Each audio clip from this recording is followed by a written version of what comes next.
Holy moly, guys. The support weapons in Helldivers 2 are awesome. These designs are peak. Dare I say, they're the best sci-fi heavy weapons of all time. You see, previously, I reviewed all the regular base game firearms in Helldivers 2, and now it's time to review the support weapons. I sure stirred up quite a frenzy last time. These hardcore Helldivers really don't like it when you point out glaring issues with their favorite game. So right after the last video, I was dragged off to Democracy Camp and re-educated. Now, I've seen the error in my ways.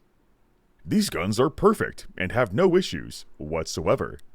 So don't worry, this time for sure, I'll be going over everything right with the guns in Helldivers 2. Let's see how awesome and realistic these guns truly are. Okay, let's be serious. All LARPing aside, there's definitely a lot of issues with the support weapons in Helldivers 2. Some of the visual designs are kinda whack, and the way they're balanced might be even worse. Arrowhead advertises Helldivers 2 as a realistic milsim sci-fi game, but the way they balance it, it's more like Call of Duty. Dare I say, it might be worse than Call of Duty. A lot of the guns don't perform anywhere close to their real-life counterparts. They're artificially nerfed to make the game more difficult. Arrowhead will tell you it's done for the sake of realism, but it's not realistic. It's artificial difficulty disguised as realism. In reality, these guns are way more powerful. So in this video, I'm gonna expose just how unrealistic these guns truly are. I'll also suggest ways to fix them and make them more realistic, both in their visual design and performance. To be clear, I think Helldivers 2 is a fun game at its core, but we also have to admit that it's plagued by a whole bunch of issues. My goal here is to make Helldivers 2 into a better game. I want to make it into the game that was promised to me. You know what else kinda sucks about Helldivers? It takes forever to grind for super credits. Even if you perfectly optimize your strategy, it'll probably take around 4 to 5 hours of gameplay to get 1,000 super credits. It is nice that you can grind premium currency for free, but it is not worth your time. And it is mind-numbingly boring.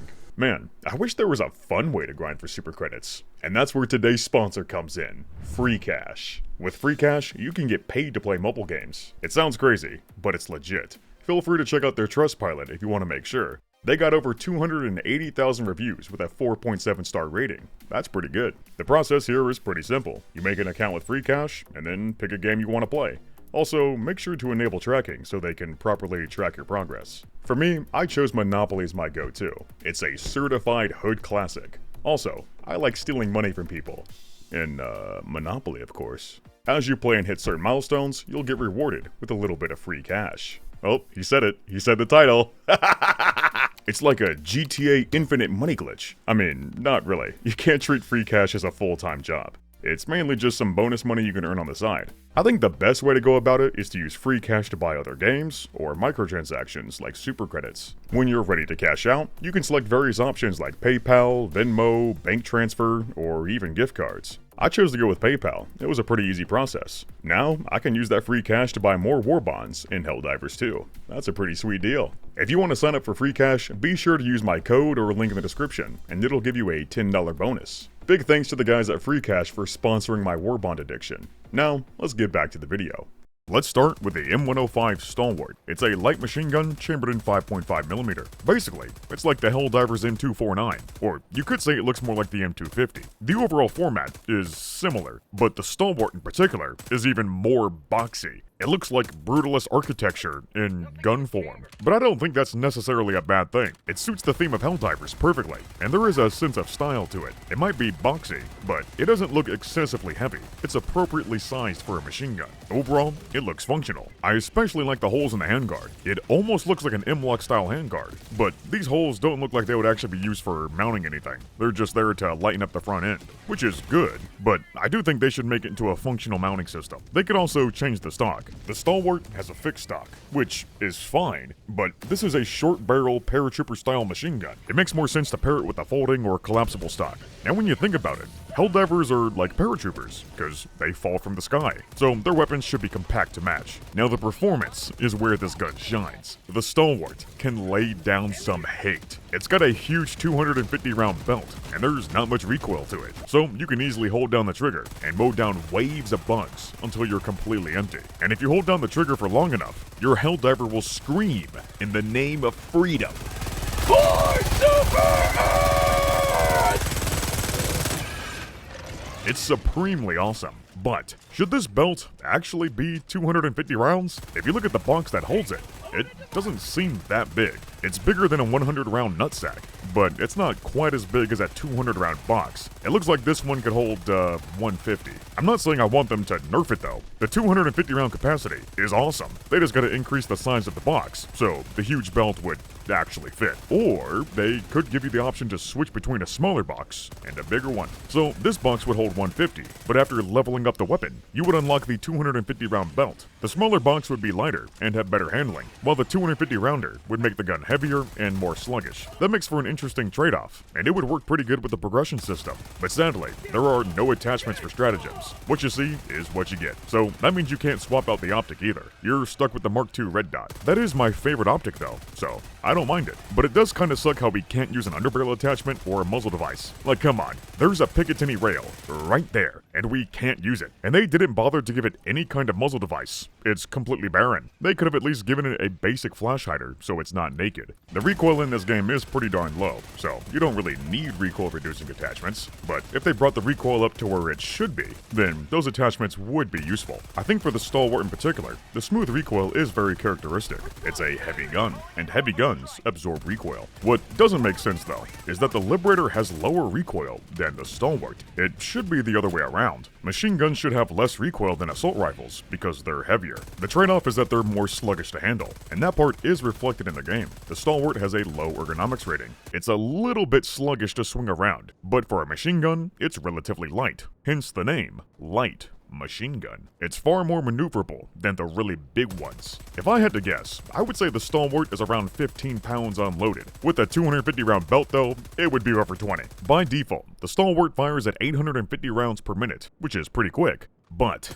it can go even faster, up to 1150. That'll give you a higher DPS, but it might be a little bit harder to control, and you're more likely to waste ammunition that way. If you want to be more economical, you can slow it down to 700 to make use of every bullet. But that's lame as hell. I always run this gun at 1150, like a true Giga Chad saw enthusiast. At that fire rate, the Stalwart is an absolute buzzsaw. It chews through bugs like they're sweet treats. This gun loves being fed.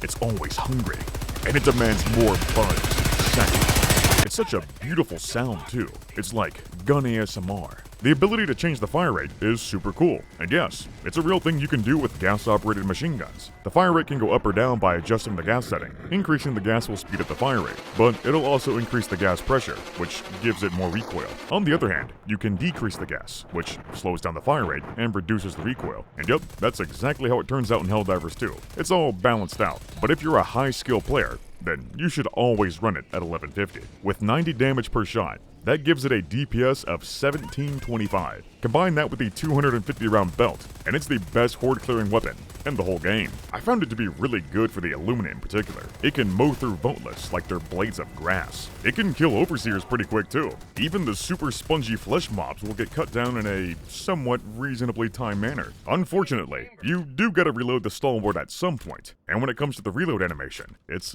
kinda goofy. Most machine guns feed from the left and have their charging handles on the right side, but the Stalwart is the opposite. The charging handle is on the left, and it feeds from the right, and your character awkwardly reaches over the gun to slide in the ammo box. I don't know what's up with these guys always reaching over and under to reload their gun. I suppose it's fine for an assault rifle, but definitely not for a machine gun with a huge 250 round belt. It would be a lot more convenient if they put the ammo box on the left side, you know, like every other machine gun. Well, not every machine gun. There are some exceptions, like the PKM. It feeds from the right side. So yes, it is a real thing, but that doesn't necessarily mean it's a great design. Having it feed from the left is more convenient. I suppose they could keep the Stalwart as is, but at the very least, they should change the reload animation to slide the box in from under the gun, not over. With this animation, he's just kinda slapping it on there. It's not clear how the box is locked into place, but they should definitely change the side that the links eject from. It ejects the casings to the right, which is good, but the links go out the left, which is like the PKM, but the PKM has non-disintegrating links, so they don't break apart and fly out of the gun. The Stalwart, though, has disintegrating links, so they break off and eject from the gun. With them ejecting to the left like that, these links could potentially spew all of your left arm, and if you're prone, they just might smack you in the face. It's better to eject them to the right side, so they aren't in the way. Ultimately, I think they should make the Stalwart work more like the M250. It feeds from the left and ejects both the links and the casings to the right. Besides that, I do appreciate how they properly animated the ammo belt. When you get down to your last couple rounds, you can see the last few rounds being spent. A lot of games just have a static repeating animation, so no matter what, you'll always have a full belt, even with one bullet left. But that's not the case in Helldivers. I also like how they give it a small top cover. With most machine guns, the whole thing flips up, but the Stalwart has a small cover, much like the new M250. A smaller top cover is all around a better design. It's easier to flip open, and it doesn't mess with your optic either. With other machine guns, the optic is mounted directly on the top cover, so when you go to reload the gun, the optic flips up too. Putting an optic on a moving part could potentially mess up your zero. It's not ideal. That, and it's simply more weight to swing around. With the smaller top cover though, that's not a problem. New machine gun designs are adopting this smaller top cover design, and it's likely it'll become the standard in the future. So it's really cool to see it here in Helldivers too. Really, the only downside with the Stalwart is that it has light penetration, so it's not very effective at killing enemies with medium or heavy armor. You gotta aim for specific weak points to get around it. That's a common theme with a lot of the rifle calibers though. For some reason, they can only penetrate light armor, when they should all have medium penetration by default. So it's not the fault of this gun alone. It's more of a problem with the game in general. Despite that, the Stalwart is still an awesome gun to use. Dare I say, it's the most fun gun in the entire game. So I will give it bonus points because the fun factor is so high. The design is pretty good too. All they need to do is change up the whole feeding system and reload. Then it would be perfect. For design, I'll put the Stalwart in B tier. In terms of performance, it's very close to perfection. All they need to do is bump up the penetration to make it more realistic. For now, I say the Stalwart deserves 4.5 stars for performance. It's an epic buzzsaw for slicing through the enemies of democracy. To serve as our medium machine gun, we have the 8mm MG43. Don't confuse it with the 8mm MG34. Funnily enough, there's no relation in design. It's a completely different operating system. The ammunition is similar. They both shoot a full-size 8mm, but the MG43 looks and functions more like a PKM than anything. So perhaps they should rename this gun to avoid confusion. I also think it's kind of funny for them to use a Cold War era design as inspiration for a futuristic machine gun. I'm not saying the PKM is a bad design though. It's a fine machine gun. It may be old and outdated, but it still gets the job done. In fact, PKM stands for Perfect Killing Machine. I guess they can keep the overall design then, but they should mirror the whole receiver so it's suited for a right-handed shooter. As is, the MG43 is set up for a lefty. It feeds from the right and ejects both the casings and the links to the left, which can be a huge nuisance for the user. It's better to eject everything to the right, or straight down is a good option too. They should also reduce the length of the piston in the gas tube. It's freakishly long. If the PKM has a long stroke gas piston, then the MG43 must have an OG mudbone gas piston. It's like 2 feet long. Besides that, I think they should modernize the gun a bit more. The only modern thing about this gun is the tactical folding stock. I think they should give it a small top cover like the Stalwart, along with a functional handguard. As is, there's not much of a handguard, just a thin piece of plastic below the gas tube. The whole barrel is completely naked and exposed. With a proper handguard and rail system, you'd be able to mount attachments. Having foregrips and lasers and a working bipod would be sweet. A muzzle attachment would be a nice bonus as well. Just like the Stalwart, there's no muzzle device. But a good reason for not having a handguard is to make barrel swaps easier. With nothing in the way, you can easily detach hot barrels and plop in new ones. So actually, it's a great idea for the MG43 to not have an upper handguard. But I do think they should give it a fully fleshed out lower handguard. It would be pretty neat if you could actually swap the barrel out in game, but sadly, it's not a feature. The barrel does get red hot after shooting a bunch, and that's quite immersive, but it's just a visual effect. There's no actual heat mechanic for the regular guns. that only applies to the laser weapons. I don't think they have to add it for every gun, but I think it should be a mechanic for the machine guns in particular. After firing hundreds and hundreds of rounds in rapid succession, barrels can get so hot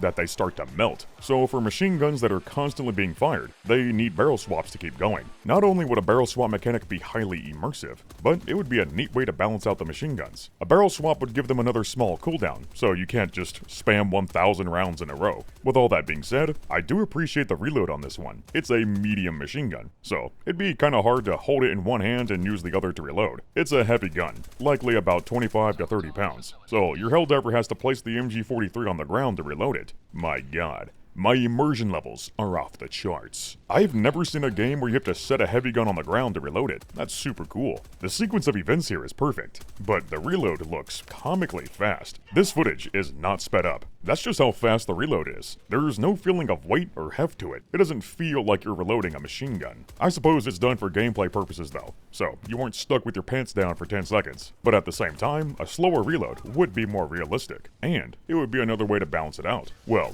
it would be, but the MG43 isn't that powerful. Despite it being chambered in the full-size 8x60mm, it does the same damage as the 5mm Stalwart. Now that's some Bethesda level balancing. 8mm should be way more powerful, but for some inexplicable reason, it has the same damage as 5mm. However, the penetration is a level higher. The Stalwart has light pen, and the MG43 has medium pen. That extra penetration does give it an advantage over the Stalwart, so purely in terms of gameplay, this machine gun is okay. If you told me this was chambered in 5mm, then I would say it's perfectly balanced. But it's not chambered in 5mm. It's chambered in a full-length 8mm rifle cartridge. Purely in terms of gameplay, I guess these guns are balanced fine, but in terms of realism, they're balanced wrong. Let's use 8mm Mauser and 5.56 for a real-life comparison. A regular 5.56 and an 8mm can penetrate level 2 armor, no problem, but they're both stopped by level 3 plates. At the same time, these rounds can penetrate level 3 plates if you use armor-piercing bullets, but those armor-piercing bullets are stopped by level 4 plates. Some people may assume that bigger bullets would have higher penetration, but that's not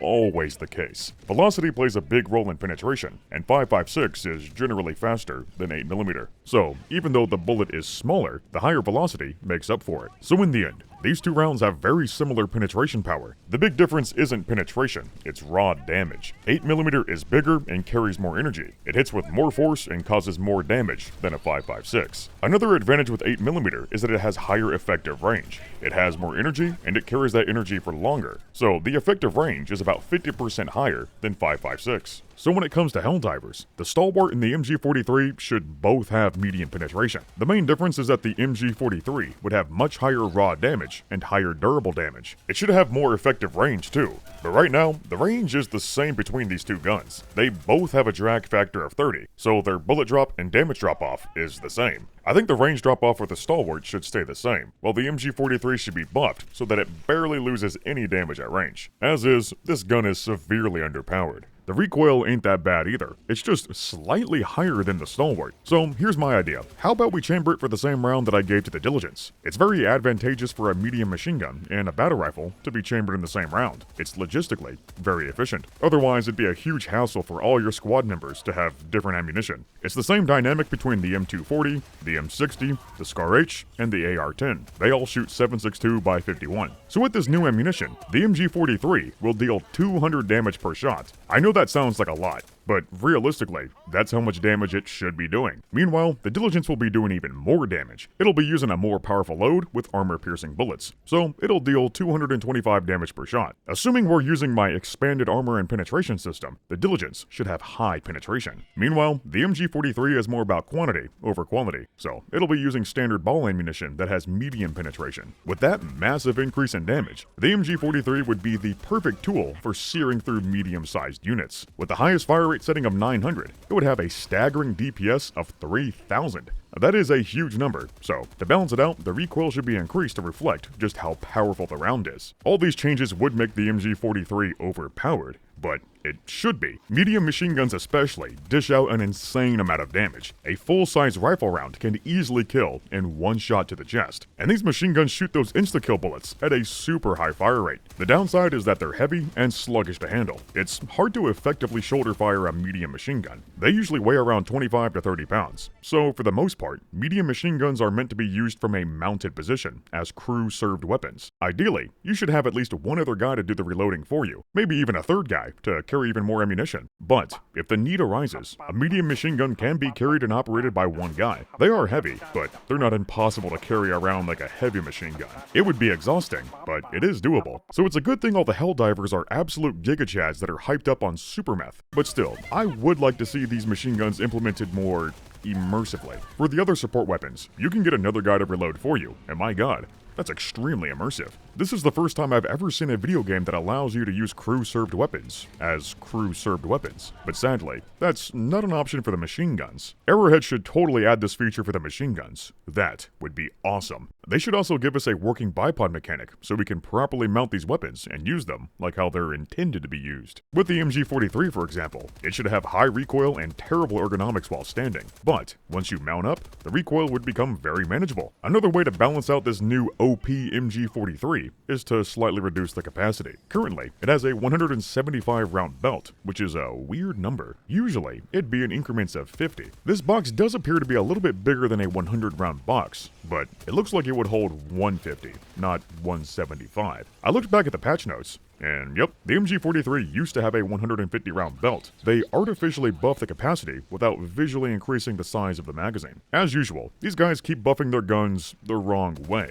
They should bring the capacity back down to 150, or like I mentioned with the Stalwart, if they give us attachments for support weapons, it should start with a smaller box, let's say 100, and later you would unlock a medium-sized 150 rounder, then a huge 200 rounder. The bigger belts would give you a higher capacity, but they would decrease your ergonomics rating to match the added weight. The design of the MG43 is pretty good. It looks mostly functional. It just needs a couple minor adjustments to make it more optimized. For design, I say it's worthy of a B-tier placement. In terms of performance, it's okay, I guess. But in terms of realism, it's not very accurate to how a real medium machine gun performs. So at most, I can give the MG43 a 2.5 star performance rating. It's an okay tool for mowing down clinkers. Now it's time to look at the minigun, the M1000 Maxigun they call it. The design on this one is pretty awesome. It's very close to the real-life M134. I really can't find anything glaringly visually wrong with it. It looks like a perfectly functional minigun to me. I especially like how it comes with a long floppy belt and a big ammo backpack. A lot of other games tend to completely ignore the backpack. All you get is a short belt that pulls in rounds from the ether. But that's not the case in Helldivers. You have to carry around a huge ammo backpack. If you pick up the minigun without picking up the backpack, then it won't work, because there's no ammunition. At full capacity, it holds a whopping 750 rounds, and you can spray all those bullets in one go. When you run out, you can simply pick up a resupply to replenish your ammunition. There's no sort of reload animation though. The ammunition just gets teleported into your backpack. It's not very immersive, but I guess it's fine for gameplay purposes. Otherwise, you would be stuck reloading that minigun for quite a while. Still though, I gotta give Arrowhead props for giving the minigun an ammo backpack in the first place. I really like how heavy it feels too. A real-life minigun by itself is about 85 pounds, and 750 rounds of 7.62 would add another 30. So in total, you're easily looking at 100 plus pounds of shit to be slugging around. These guns aren't supposed to be carried by infantry. They're supposed to be stationary or mounted onto vehicles. But if you're a turbo gigachad, then sure, it is possible to carry and shoot a minigun while standing. Although, it is quite difficult and highly impractical. The gun may be super heavy, but the sheer power and insane fire rate causes it to have a whole lot of recoil. It ain't like the movies where people just casually stroll around with a minigun and shoot them with no recoil like their Nerf guns. These things weigh a ton, and they're extremely hard to control. To control a minigun, you gotta get a nice firm stance and manhandle it with raw strength. If you don't have a strong stance, then it'll literally dog walk you backwards. And all that weight really slows you down. It would be really hard to hit a full sprint with an 85-pound minigun at your side and 30 pounds of ammo on your back. But for the Helldivers, they're all turbo chad minigun experts. They can handle the Maxigun pretty darn good. But even for them, they still have to brace and get a good stance. Other games will allow you to shoot a minigun while jogging around like it's a typical light machine gun, which is highly unrealistic. But in Helldivers, you have to be stationary to fire the Maxigun. There's also a big big burst of recoil at the start. You gotta reel it back in to keep it under control. Wow, this is perhaps the most realistic portable minigun I've ever seen in a video game. It's properly characterized as being super heavy and unwieldy, so all that's good. However, Arrowhead did commit a grave sin with this minigun. It has the god-awful Hollywood bullshit spin-up delay. I can't believe it. I thought these guys were all about making their guns realistic and immersive, but they fell for the oldest myth in the book. This is an ancient myth that's so widespread that nearly every single movie and game that has a minigun in it also has the stupid spin-up delay. Newsflash, pal! It's not actually a thing. Much like the country known as the Philippines, it's completely fabricated. Miniguns don't have a huge spin-up delay. Miniguns don't have a huge spin-up delay where you have to warm up the gun before shooting. Miniguns are powered by electric motors, and electricity is very quick. These guns fire instantly. As soon as you pull the trigger, it spins the barrels and shoots. High key, this shit really grinds my gears. I'm tired of seeing it in every video game I play. Like, please, game developers, stop doing this to your miniguns. It's extremely cringe, unfun, and immersion breaking. Purely from a gameplay perspective, it just feels clunky and unresponsive. There's no justification whatsoever for this wretched spin-up delay. I hate it with all my being. And no, this isn't done for any sort of balancing reasons. The actual performance of the Maxigun is extremely underwhelming. It's nowhere close to how powerful that minigun should be. It says it's chambered in 8x60mm, the same round as the MG43, but it does 10 points less damage. And the MG43 is already underpowered, so that's not a good starting point. So this big-ass minigun, chambered in this big-ass round, does less damage than the 5mm Stalwart and Liberator. On my god, brah. I can't believe they would artificially nerf the minigun like this. They crippled the fire rate too. A real minigun can shoot up to 6,000 rounds per minute, but they can be turned down to 2,000 to make it more controllable and to save ammunition. Most of the time, these miniguns are fired at 3,000 or 4,000 rounds per minute to get that happy medium. The Maxigun though, the fire rate is only 1,500, and there's no option to adjust it. All the other machine guns have variable fire rates, so you'd think they put it on the Maxigun too. But no, these guys hate fun, and they don't want you to have an epic, overpowered minigun. I'm okay with 1500 being the lowest setting, but it should also have the option to turn it up to 2000 and 3000. It doesn't have to go up to 6000 necessarily. That would be comically uncontrollable for a handheld minigun. Turning up the fire rate would give it a higher DPS and allow it to shred through bugs faster, but it would give you more recoil. On 1500, it would be relatively easy to control, but on 3000, the recoil would be so high that it would push you back while firing. It'd push you so hard that you'd have to walk forward to stay in place. That would be a pretty cool mechanic. And you know what? If they do allow you to crank it up to 6,000, the recoil should be so intense that you literally fly backwards and fall on your ass. That would be perfect for Helldivers. They have a bunch of other guns that are super powerful and unsafe for the user. But sadly, we're stuck with the turbo-gay, California-compliant minigun. It's a shadow of what it should be. It's really ironic, because they characterized it properly. It's heavy and unwieldy, as it should be, but the performance is extremely underwhelming. There's no pros and cons here, just cons. I guess it's still usable. It can shred through small packs of bugs pretty good, but it really struggles on Super Helldive, where the waves are endless. Since you can't move around while shooting, you get overwhelmed and ripped apart instantly. The DPS simply isn't high enough to shred through the bugs before they get to you. So you get the worst of both worlds here. You get a super heavy and unwieldy gun, all for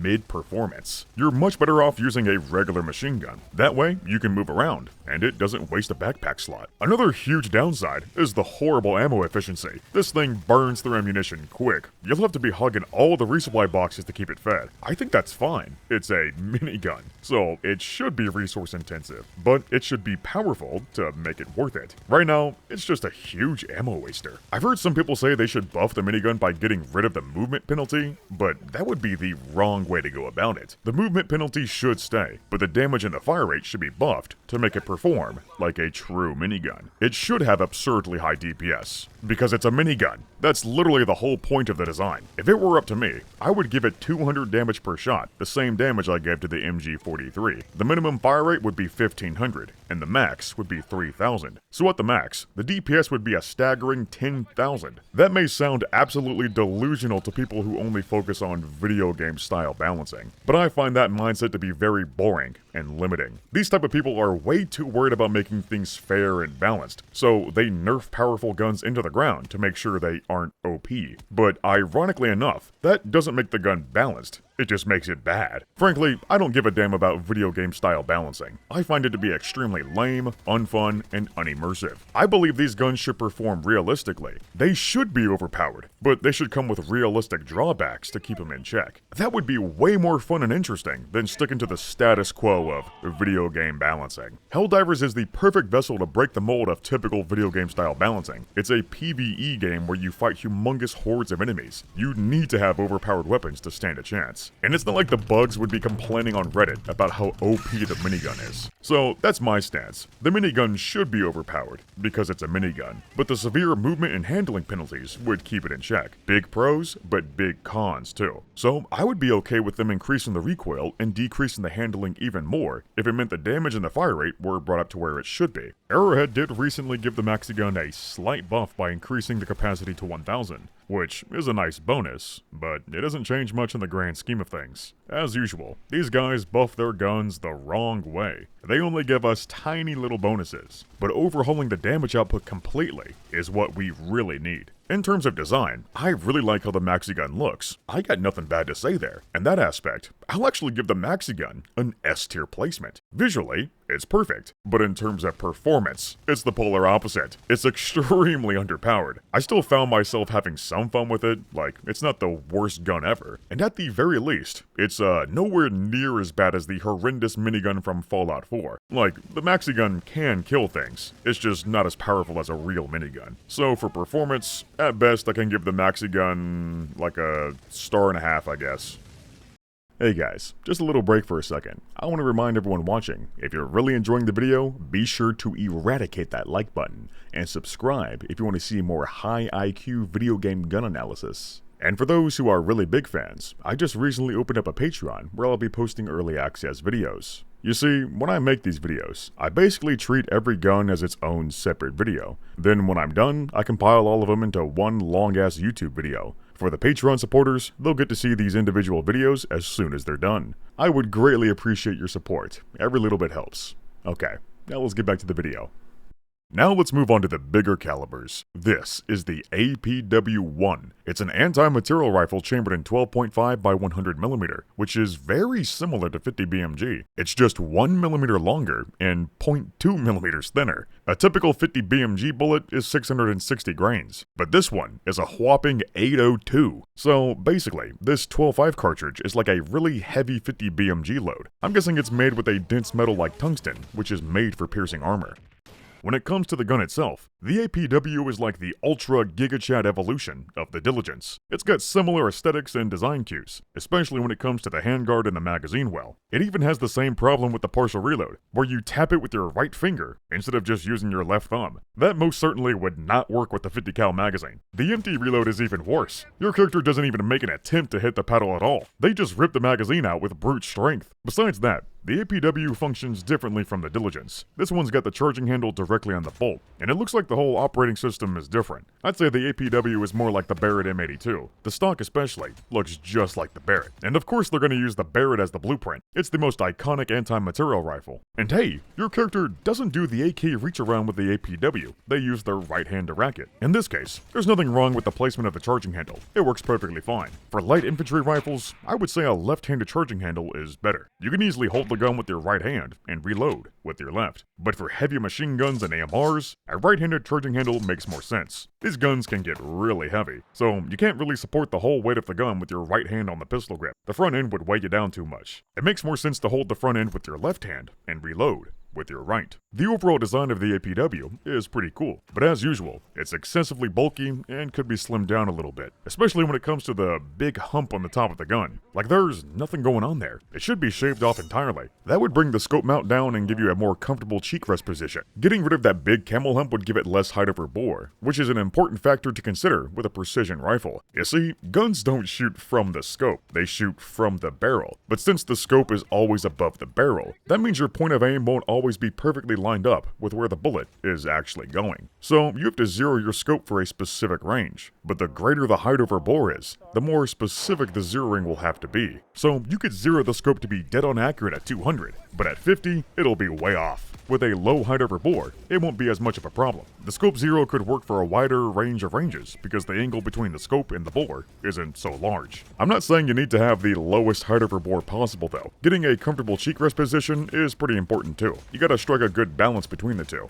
Helldivers 2 used to have a height over bore mechanic. The guns would shoot from the barrel, not the scope. So back then, height over bore was something you would have to take into account when aiming. But unfortunately, Arrowhead just removed this mechanic from the game. Probably because people kept reporting that their guns were horribly inaccurate. So now, guns shoot from the scope, like a typical arcade shooter. That means height over bore doesn't matter. That's a lame cop-out if you ask me. They solved the issue by getting rid of an entire game mechanic. What they should have done is fix the scopes and the gun designs. I think you should have to account for height over bore. It's more immersive. I'm not saying it belongs in every game, but it should have stayed in Helldivers 2. They're obviously going for realistic and grounded gameplay, but by removing this mechanic entirely, it's now less realistic and grounded. Sure, having your bullets shoot over your reticle may be frustrating, but that's just a skill issue. You're supposed to zero your rifle for whatever range you expect to be shooting at, and if you don't want to take the time to do that, then you can just make manual adjustments yourself. It adds an extra layer of depth to the gunplay.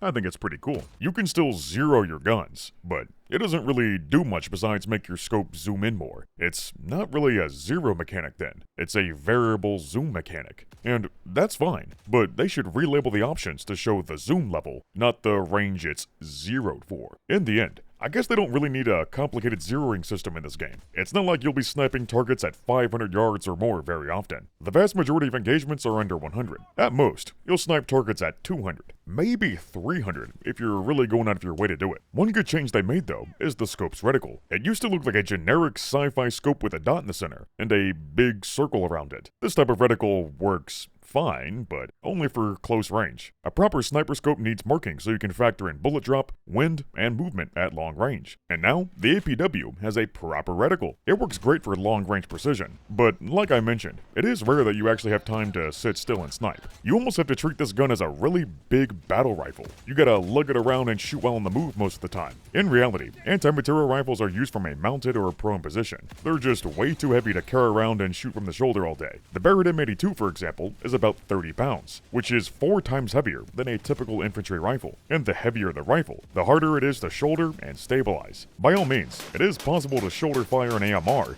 but it sure is tiring. Shouldering a 30-pound steel beam for a couple seconds is more exhausting than you may think. You gotta have maxed out strength to do it for prolonged periods of time, and you might be able to shoulder it, but keeping it perfectly steady with no sway? That's a different story. Good luck trying to keep a 30-pound rifle perfectly stabilized. But somehow, the Helldivers are able to do so. They can shoulder the APW all day without getting tired, and there's hardly any sway. So basically, the Helldivers are all gigachads with maxed out strength. They must have the strongest front deltoids in the whole galaxy. And in case you're wondering, yes, it is possible to do 360 diving no-scopes with the APW. The raw athleticism of these Helldivers is insane. Super Earth must be feeding them super meth for breakfast, lunch, and dinner.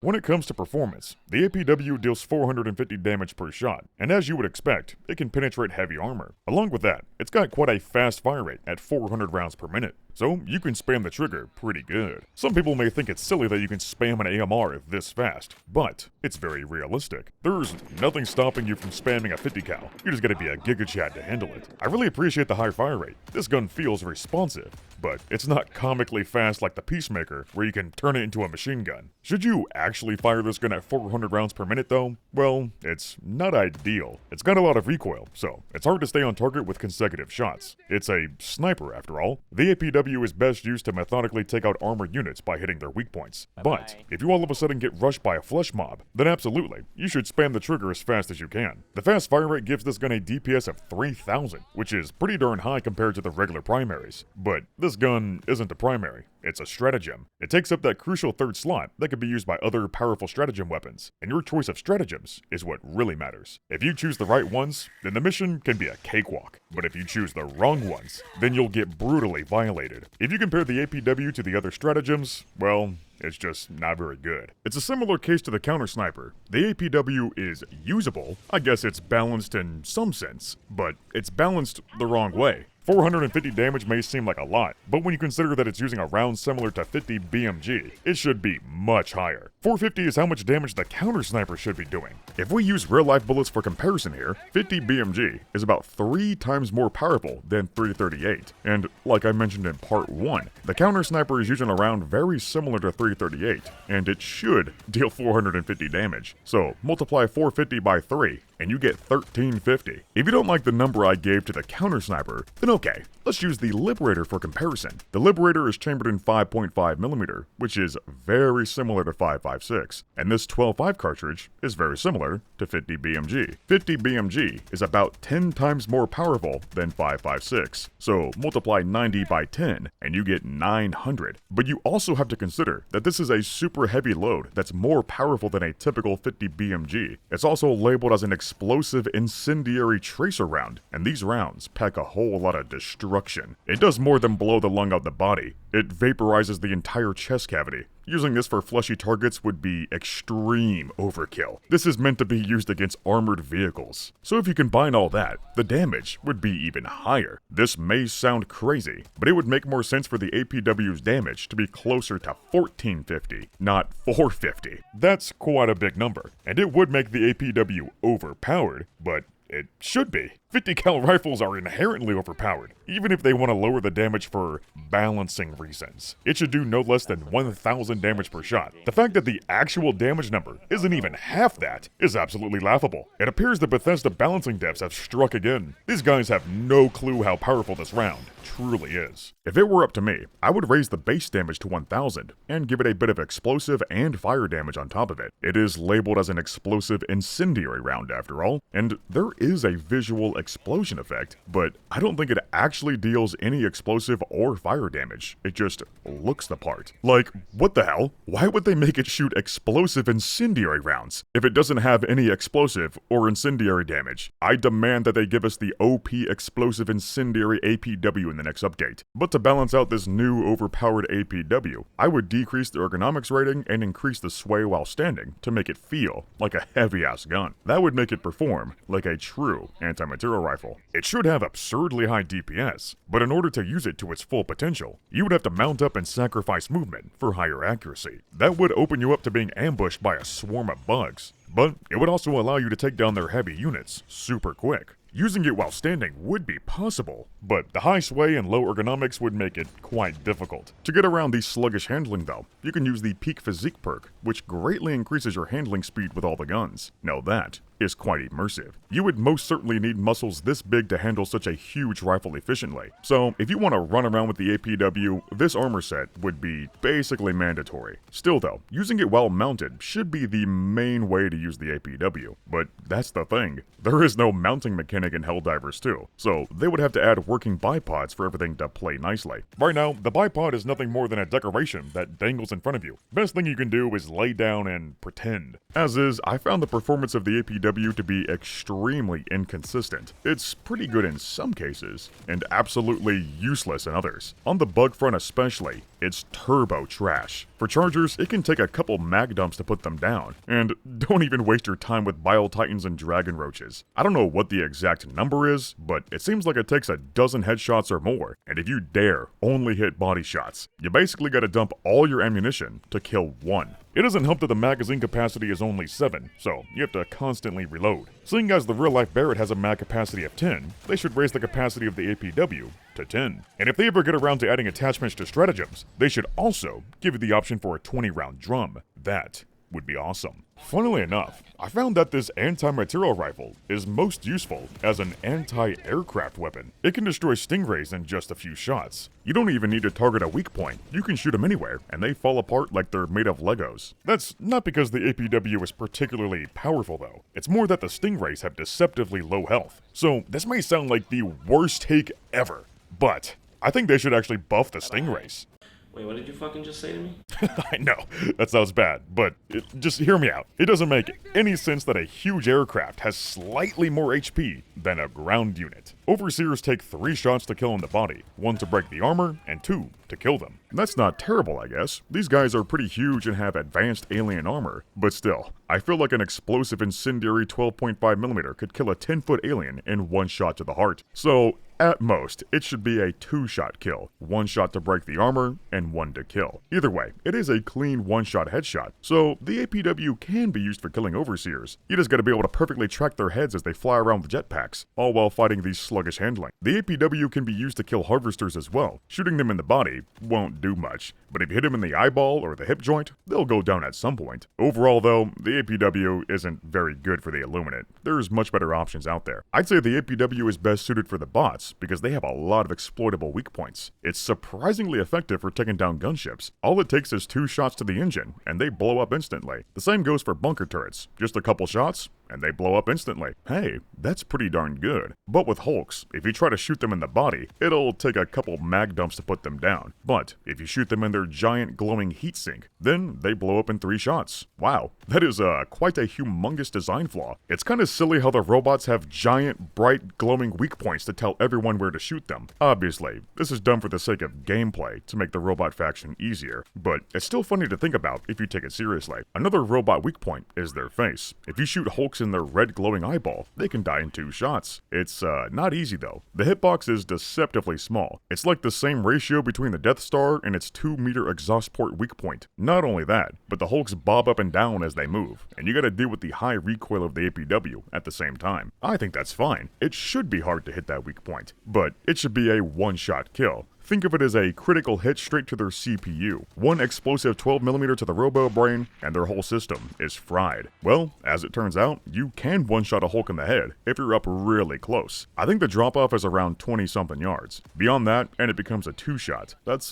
kinda silly. 50 BMG doesn't lose lethality that quick. This shit would have to travel a mile before it starts to lose any considerable amount of damage. So in combination with buffing the base damage, they should greatly reduce the damage loss at range. Really, they could just remove the damage drop-off entirely, cause it's not like you'd be hitting targets a mile away anyway. For Worst Riders, don't even bother hitting them in the body. That would take up all your reserve ammo. But if you shoot them in the hip joint, then I think it only takes 6 or 7 shots to break their leg off, which will decommission them entirely. That's not too bad, I suppose. Assuming you can hit the bots in their weak points, the APW does perform pretty close to how it should, but like I mentioned with the Stingray, that's not because the APW has crazy good damage. It's because the bots are deceptively weak and have very low health in their weak spots. If a weapon has to rely on killing weak enemies to be good, then it's not a good weapon. Literally every weapon can be good with the bots because they have so many glaring and exploitable weak points. Without that crutch, the APW is useless. That's precisely why it's so terrible with the Bug faction, because they don't have a bunch of giant glowing weak points that can be easily exploited by shitty weapons. Low key, the Bugs are kind of OP.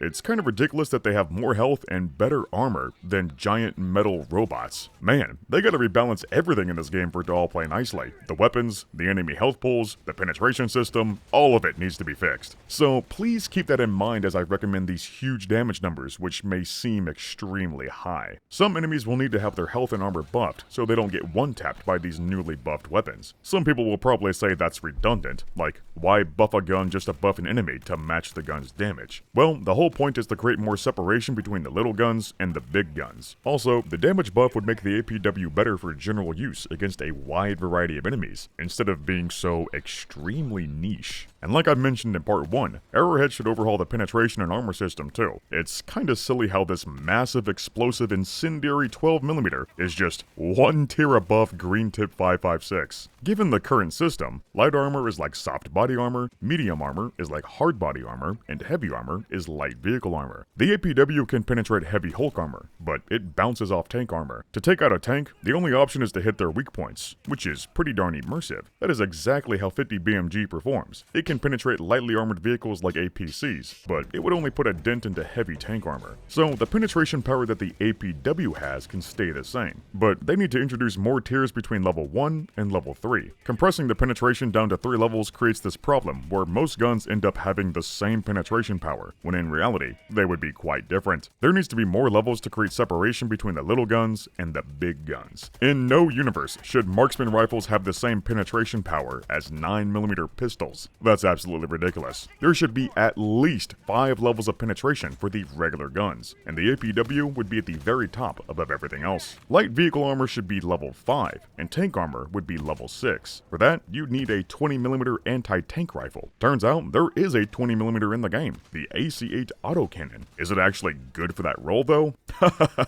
No. But I'll get to that gun in a little bit. Let's finish the APW first. I was really hoping they would buff the APW in the big balancing patch a while back, and they did, but they didn't change the damage. Instead, they gave it more magazines and increased the ergonomics rating. Those bonuses are nice. It makes the APW a little bit more useful, but I think they're going about these buffs the wrong way. It should be the opposite. You should get less ammunition, like 4 magazines max, but each bullet would be doing a lot more damage per shot. It seems like they're trying to balance this gun as a regular sniper, but it shouldn't be. It's an anti-material rifle. It's kind of funny how all these rifles are a whole tier below what their performance should be. The anti-material rifle performs like a heavy sniper. The heavy sniper performs like a battle rifle, and the battle rifle performs like a fucking pistol caliber carbine. They gotta rework all these rifles to make them more useful for their intended role. I think the design of the APW is pretty darn good. All they gotta do is slim it down a bit and it would be perfect. It's very close to S tier, but for now, I'll put the APW in A tier. For performance though, well, it's usable for some really niche roles, but in general, it kinda sucks. In terms of realism, it's heavily underpowered. I think the very best I can do here is 2 stars for the performance rating. It's a niche tool for swatting stingrays.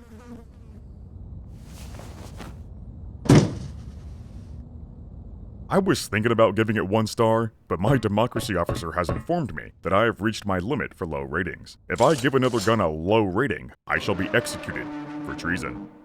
Okay, now let's look at the 50 cal heavy machine gun, the MG206. It looks like they took an M240, shortened it, and made it fat as fuck. It's quite an obese and stubby machine gun. Compare the MG206 to the M2 Browning, and it becomes very apparent just how goofy the proportions are. It looks like a cartoon gun. To be fair, this is a heavy machine gun, so naturally, it is going to be bulky and fat. But even then, this one is excessively bulky, and it could be slimmed down, especially since it's supposed to be a man-portable heavy machine gun. They intentionally cut down the barrel to make it lighter and more suitable for infantry, but they forgot to lighten up everything else. The M2 is a heavy bastard. It weighs 84 pounds unloaded with no tripod. The MG206 though has a much shorter barrel, and it looks like some of the material is polymer. If I had to guess, the MG206 is probably about 50 pounds or so, but that's still way too much weight for an infantry weapon. It's quite impressive how these Helldivers can carry this huge brick and shoulder fire it with relative ease. The MG206 does have a super low ergonomics rating paired with high recoil, so it is a huge pain to handle. And by all means, it should be a pain to handle. But being able to shoulder fire this gun at all is quite a feat. In reality, HMGs are just way too heavy and unwieldy to be carried by a single guy. These guns are either mounted onto a vehicle, or they're stationary on a tripod. Turns out, the MG206 is used as the mounted gun for the recon vehicle. Now that makes perfect sense. This gun should probably stay as a mounted weapon only. It could potentially be an infantry machine gun, but it would need to be lightened up even more. All around, this gun needs to be slimmed up and flattened out to make it lighter and to make it look more proportional. Let's also delete this tacky knuckle guard. I don't know why they slapped that on there. It's completely pointless because there's already a normal trigger guard. Next, let's get rid of the cringe thumbhole stock and replace it with a normal stock. Thumbhole stocks and knuckle guards are very common tropes in sci-fi. It makes sense for bullpups and precision rifles, but not so much for assault rifles and machine guns with a traditional layout. It just looks out of place, and it makes the ergonomics worse. But that doesn't stop sci-fi gun designers from putting thumbhole stocks on everything. These guys just fucking love thumbhole stocks for some inexplicable reason. The MG206 could also use an overhaul to the feeding system. It feeds from the right and has the charging handle on the left, but ideally, it should be the other way around. This gun is set up for a left-handed shooter, so the reload animation looks really awkward because your character is right-handed. Why is literally every machine gun in this game left-handed? It seems the developers from Bethesda have infiltrated Arrowhead. At the very least, the casings eject to the right, so that part is good. If you thought the design itself was problematic, then oh boy, get ready for the atrocious balancing. It's chambered in 12.5mm, the same round as the anti-material rifle, but instead of shooting explosive incendiary rounds, it shoots bonded core hollow points. 12mm hollow points? That sounds pretty nasty. So, I want y'all to take a guess. How much damage does this massive 12mm hollow point deal? Around 400? Nope. 350 maybe? No. 300? Go lower. 250? Still no. My god. This 12mm heavy machine gun does a measly 150 damage. It does less damage than a battle rifle, and the Diligence is already underpowered, so that's not a good starting point. This balancing is horrendous. Dare I say, it's on the same level as Bethesda. They don't take the real power of the round into account at all. They just punch in whatever number they feel is balanced. The MG206 should be the perfect tool for shredding through heavy units, but it's pretty much useless for that role. For chargers, it'll take like 100 shots to kill them. And don't even bother wasting your ammo on a Bile Titan. It basically takes all your reserve ammo. Headshots don't help much. These roaches eat 50 caliber bullets for breakfast. Without any milk. The only exception is the Hulk. If you sprinkle a few headshots in there, they blow up pretty quick. But that's because the Hulks in the bot faction as a whole are deceptively weak, not because the MG206 is particularly good. Against most heavy units, this gun is completely useless. It's only good for killing small and medium-sized enemies, so it works fine if you treat it like a medium machine gun.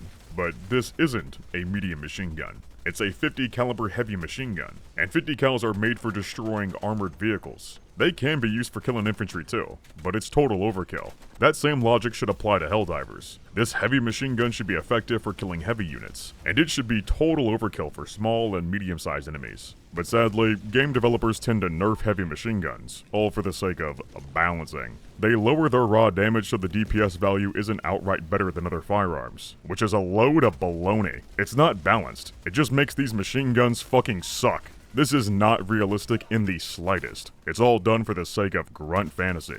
It's absolute treason. The developers in charge of balancing need to be exiled to the caves of Osha Une for making our guns so horribly ineffective. I'm not sure if that would be proper punishment though. This game is so poorly balanced, you'd think the balancing team is made up entirely of Terminids. This gun needs a total overhaul, in both design and balancing. Here's my idea to fix it. The MG206 should be split into two different weapons. The current design needs to be shrunk down and chambered for a smaller round. It should be more like a medium machine gun meant for infantry use, while another design needs to be made to fill the 50 cal HMG role. The new MG206 should be chambered in 9x70, just like the Counter Sniper. The Counter Sniper uses high velocity armor piercing rounds, so it'll do 450 damage with level 4, very high penetration. Meanwhile, the MG206 will be using standard FMJ, so it'll deal 400 damage with level 3, high penetration. At the highest fire rate of 750, it would have a max DPS of 5,000. That is a humongous number, and it would make the MG206 overpowered, but it should be, because machine guns are inherently overpowered. If they aren't overpowered, then they're balanced wrong. But a realistic way to balance out this new overpowered MG206 is to reduce the capacity. By default, it should come with a small 50-round belt, but if they add attachments for support weapons, you should be able to upgrade it to 100 later on. Just like the MG43, the reload animation appears to be sped up. It should be slowed down to a more realistic speed. Adding an overheat and barrel swap mechanic to these machine guns would be another way to balance them out. The new MG206 would be a DPS monster, an absolute menace on the battlefield that would strike extreme fear into the hearts of Super Earth's enemies. But it'd require frequent reloads and barrel swaps to keep it running. Another downside is how heavy and unwieldy it is. This gun should be extremely difficult to use while standing. It should mainly be used as a mounted crew-served weapon to achieve maximum efficiency. I think the current ergonomics rating and recoil values are suitable for this quasi-medium heavy machine gun, so these values can stay the same. Or actually, the ergonomics and recoil could be vastly improved. Let's look at the real-life MG338 for example. It's an extremely well-made design. It's chambered in 338 Norma Magnum, which is considerably more powerful than a typical 7.62x51. It's very similar to 338 Lapua, it just has a little bit less overall energy. Despite that, the recoil of the MG338 is surprisingly smooth due to its recoil-reducing operating system. It's not that heavy either. Most medium machine guns are about 25 to 30 pounds, but the MG338 is mostly polymer, so it only weighs 21 pounds. Wow, the MG338 has higher damage, lower recoil, and less weight than a typical medium machine gun. This thing is OP and needs a nerf now. It's just too good, and it has no downsides. I'm really glad Arrowhead isn't in charge of the balancing in real life. They would probably nerf the MG338 to do 75 damage with light pin or some bullshit. The MG338 is such an awesome gun. It's the perfect blueprint for a futuristic medium machine gun. So, ideally, the MG206 should look and function more like the MG338. This is the future after all, so you would expect these guns to be more advanced than our current day firearms. But Super Earth doesn't like effective guns with good designs. They prefer oversized guns with terrible ergonomics and poor damage output. Now for a true heavy machine gun, we have to start with something new, or maybe something old. I think it would be really funny if they just used a slightly updated M2 Browning. It's one of those guns that simply refuses to die. It was made way back in the 1930s, and has been the main heavy machine gun for the US military ever since. It's simply too good. The 50 cal HMG role will likely stay dominated by the M2 for quite a while. It's hard to improve upon perfection after all. The only thing they could do is give it a pick rail and a red dot, I guess. So you know what? Let's do that for Helldivers too. Let's call this updated version the MG12. It'll be chambered in 12.5mm and deal 900 damage per shot with a fire rate of 500 rounds per minute. That'll give it a staggering DPS of 7,500. Those are some insane numbers, but this is a 50 cal HMG. It's not supposed to be balanced. It has to be overpowered. If it's not overpowered, then it's wrong. But this would make the APW totally obsolete, you say? Well, not entirely. The APW uses special armor-piercing explosive ammo, so it'll have level 5 extreme penetration, along with extra explosive and incendiary damage. It'll be the perfect tool for delivering precise one-shot kills on heavy units. Meanwhile, the MG12 will be using standard FMJ, so it'll have level 4, very high penetration. It would be better for killing heavy units through sheer volume of bullets. And this new MG12 would be super heavy, so it should be stationary only. It should be used as the mounted gun on the recon vehicle, or you can call it in as an emplacement stratagem and use it on a tripod. Or you know what? I changed my mind. This is Helldivers we're talking about. We have a portable minigun now, so we might as well give the player the option to carry around a 50 cal HMG too. It might be extremely impractical, but it sure sounds like a lot of fun. It is possible to carry and hip-fire a heavy machine gun. It just requires a whole lot of strength and stamina. Helldivers are pretty darn strong, so I think they can pull it off. But even for these roided up gigachads, the extreme weight and recoil would make this gun very difficult to use. Basically, the MG12 should handle like the Maxigun, but even worse. Super heavy guns like this should actively drain your stamina simply by carrying them around. That would be extremely immersive.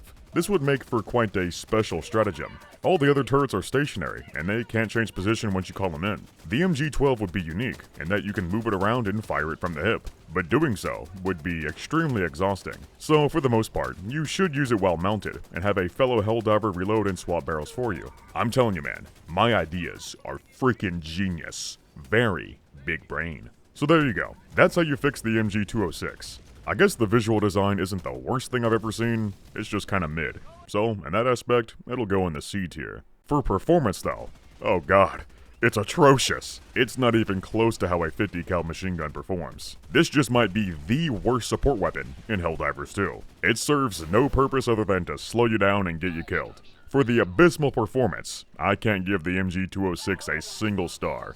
It gets nothing.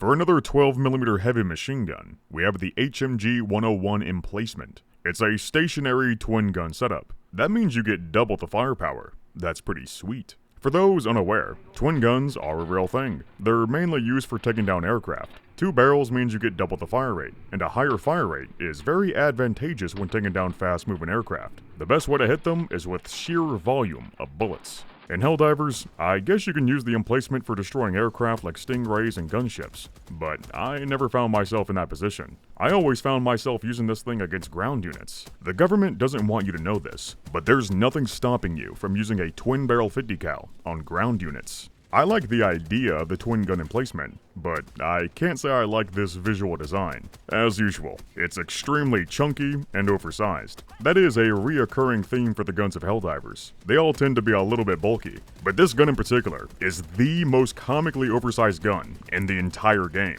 Even for a 50 cal, it's morbidly obese. You have to wonder, what's all this extra bulk for? What's going on in there? Absolutely nothing. It's just a bunch of dead weight. A real twin-barrel 50 cal isn't nearly this big. It's just two machine guns fused together. You don't need to tack on all this extra junk. It serves no purpose. I don't know what I can do here. This design needs to be deleted and replaced with an entirely new one. Basically, just take the MG12 I suggested earlier and fuse two of them together to make a new HMG emplacement. Let's call this new version the MG212. Boom, there you go.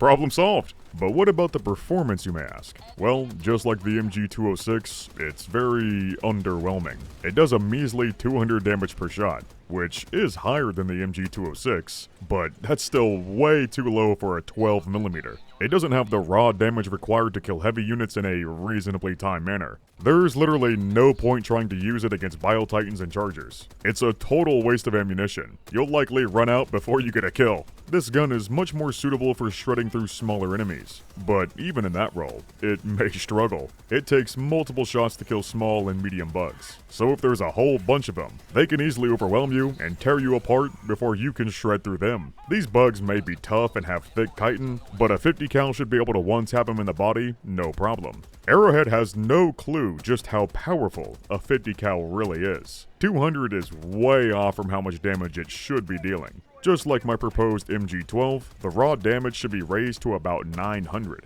It should be the ultimate tool for defending a fortified position, but as is, it's extremely niche and heavily underpowered. I never see people use it because it's so lame. There's no point in using this when you could just throw down an unmanned turret and it does the job way better. All around, the HMG emplacement really sucks. The design is ugly and bloated. In that aspect, I'll put it in the F tier. The performance isn't much better. It does slightly more damage than the MG206 at least, so I guess I'll give it half a star. And you know what? I changed my mind on what I said earlier. We don't have to completely delete the current design. It can be salvaged. Here's my crazy idea. I think it should be rechambered for 20mm. It has the size and girth of a 20mm cannon, so you might as well make it shoot 20mm. This new 20mm twin gun emplacement should have an absurd amount of raw damage with level 1 anti-tank penetration. It should be able to tear apart tanks and giant enemies with relative ease. That would be super awesome. We better get a huge overhaul to the HMG emplacement in a future update. We desperately need it. Okay, now let's move on to the 20mm anti-tank rifle, the AC-8 Autocannon. The design on this one is pretty interesting. It's an over-the-shoulder bullpup design. It looks goofy, but it's a good idea. You see, 20mm anti-tank rifles are gigantic and super heavy. They make anti-material rifles look like BB guns. Anti-material rifles can weigh about 30 pounds or so, but tank rifles can weigh up to around 100 pounds or even more. Even for a roided up Giga Chad, it's just not feasible to shoulder fire a 100-pound tank rifle. If there's any professional strongmen watching this video, I challenge you to try it. I'm curious to see if some of the world's strongest men can shoulder fire a 100-pound tank rifle. But all that's besides the point. These guns are solely used from a mounted or prone position. So, the whole point of this over-the-shoulder bullpup design is to make the gun shoulder fireable. The Barrett M82A2 is a great example. The standard M82 is about 30 pounds. It can be shoulder fired, but it's really exhausting, so it's not very practical. With an over-the-shoulder design, you don't have to lift the gun up with your muscles, you just rest it on your shoulder. The overall weight is the same as the standard configuration, but with the bullpup layout, the center of gravity is scooted back. There's not as much weight hanging out in front of you, which makes it easier to swing around. The M82A2 is surprisingly maneuverable for how heavy it is. This gun was designed to take out helicopters, and for that role, you need the ability to aim up to the sky and swivel on a dime. So if for some reason you need to shoulder fire a big-ass gun, an over-the-shoulder bullpup design is the best option. When it comes to the AC-8 and Helldivers, it seems like this 20mm cannon would be well balanced and relatively easy to carry. It's got a lot less bulk and a much shorter barrel when compared to a traditional tank rifle. I'm guessing it would weigh around 40 to 45 pounds or so. It would still be tiring to lug around, but it would be a lot easier than a 100-pound hunk of steel. Low-key, this concept kinda fucks. I very much enjoy the idea of having a shoulder-fired 20mm. For the Helldivers especially, it makes perfect sense. They need the ability to carry around big-ass guns so they can take down big-ass bugs while on the move. What makes the AC-8 even more unique is that it has a toggle lock action. That's the weird looking action that folds up and down like a lawn chair. You've probably seen it before on guns like the Luger P08.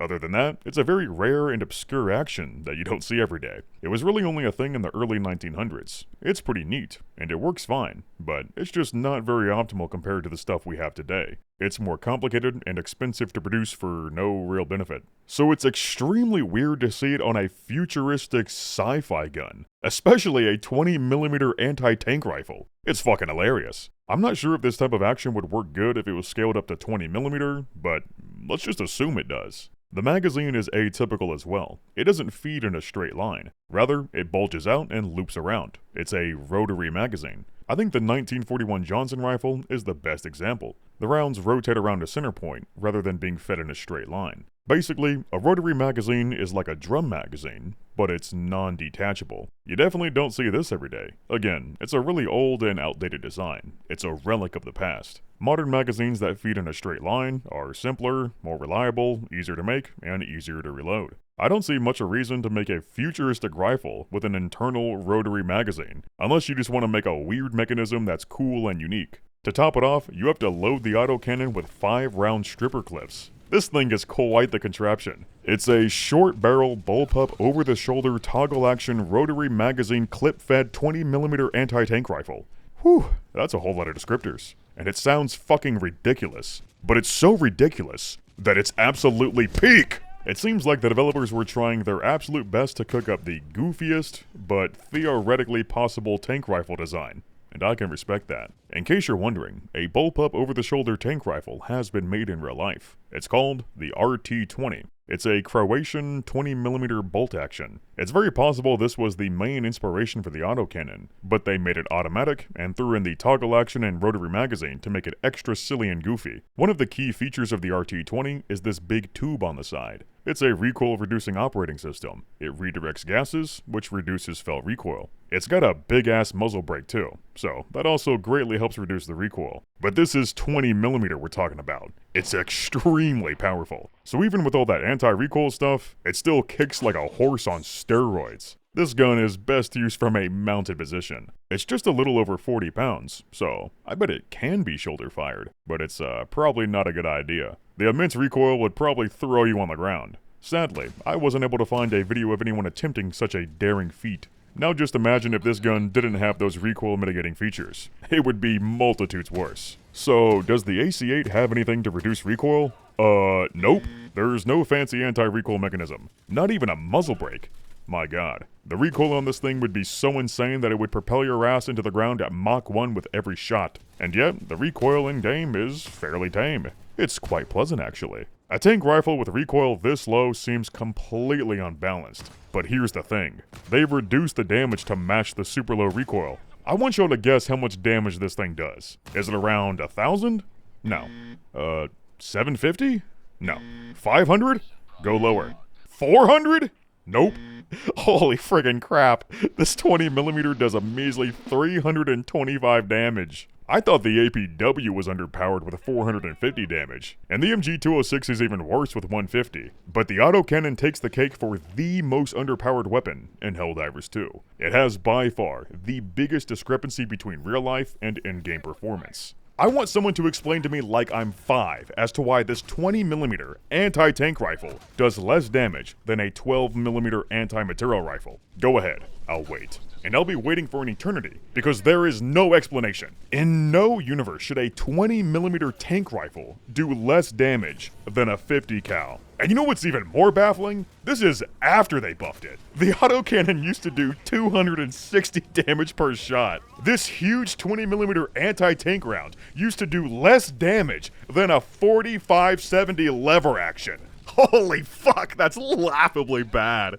This balancing might actually be outright worse than Bethesda. Whoever balanced this gun deserves to be sentenced to a solo super helldive mission on Cyberstan with nothing but an autocannon. They deserve to know true pain for the atrocity they've committed. I mean, it is nice to see they buffed it a little bit, but come on, the autocannon is still criminally underpowered. It's so pathetically weak that it can't one-shot medium-sized bugs. And as you can guess, it's not very good for killing heavy units. They just soak that shit up. And don't even waste your time with tanks and giant enemies. As we all know, Bile Titans eat 12mm for breakfast, and now it seems they eat 20mm for lunch. What's next? 40mm for dinner? I can't even tell if it's damaging them. It's probably like a mosquito bite. It doesn't really hurt them. It's just slightly irritating. This big-ass 20mm tank rifle is only good for killing small and medium-sized enemies. And even then, it takes multiple shots to kill them. You need a clean headshot to one-tap a Devastator, which isn't much of an achievement, because a fucking 9mm pistol can do the same thing. I think the best way to use the autocannon is to switch to flak rounds, and use it to clear out waves of small bugs. That's a pretty cool feature, by the way. I like how you can switch between armor-piercing rounds and flak rounds, depending on what enemies you're facing. Cool idea.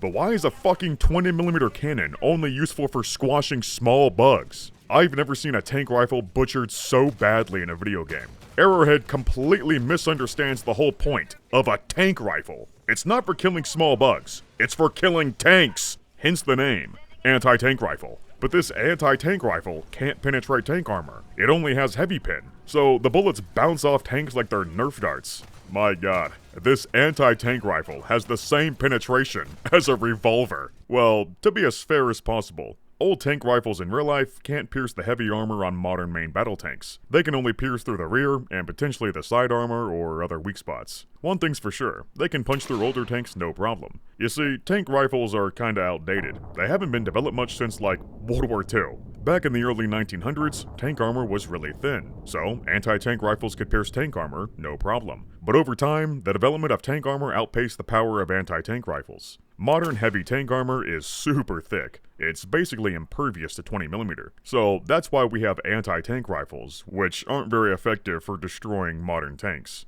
They're still highly effective for taking out light tanks like APCs and IFVs, but not so much for heavy tanks. But in the future, with a little bit of research and development, it's very reasonable to assume Super Earth could develop a 20mm anti-tank round that can pierce heavy tank armor. I'm not saying it should pierce through the heaviest tank armor with no resistance, but it should be able to pierce through their weaker side and rear armor no problem. No matter what, this gun should have higher penetration than the APW. The autocannon should have level 1 anti-tank penetration. Turns out, the autocannon does have anti-tank penetration, but only the mech and sentry version. Why did they nerf the infantry version specifically if they're all the same gun? Well, they aren't all the same gun. They're all using the same operating system, so they're all the same family of weapons, but they're different sizes and shoot different rounds. The autocannon on the mech shoots a 30mm, and the sentry shoots a massive 40mm. So naturally, these bigger and more powerful rounds are going to have a lot higher damage and penetration. But funnily enough, the mech version only does 300 damage, which is 25 points less than the handheld version. Why is it doing less raw damage if the bullet is way bigger?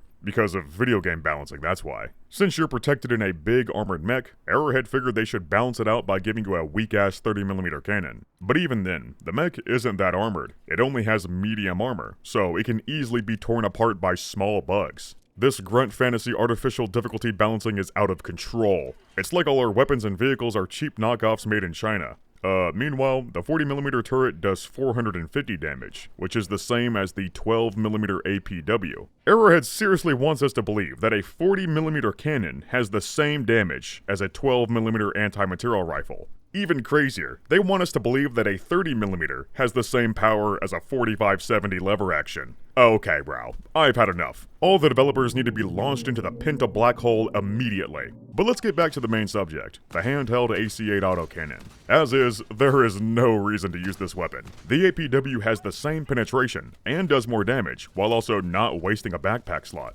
The autocannon is outclassed in literally every single aspect. It's completely irrelevant. It's truly baffling how game developers think this is balanced. I bet they never so much as play-tested this. They just slapped on some random damage numbers and called it a day. I think I'm gonna have to correct what I said about the MG206 earlier. The autocannon takes the cake for the worst support weapon in Helldivers 2, and it's not even close. Dare I say, this gun is so bad, it's worse than Epstein. I hope we can all agree that this anti-tank rifle should have anti-tank penetration. But exactly how much raw damage should this big 20mm round be doing? Well, 20mm is about 3 times more powerful than 50 BMG, so it should be about 3 times more powerful than the APW. But remember, the APW was already severely underpowered. It should be doing about 1,000 damage. So 1,000 times 3 is 3,000. Some people may call me a lunatic for suggesting a number so huge, but realistically, that's what it should be. Tank rifles are extremely powerful. They're not regular firearms. They're small pieces of artillery.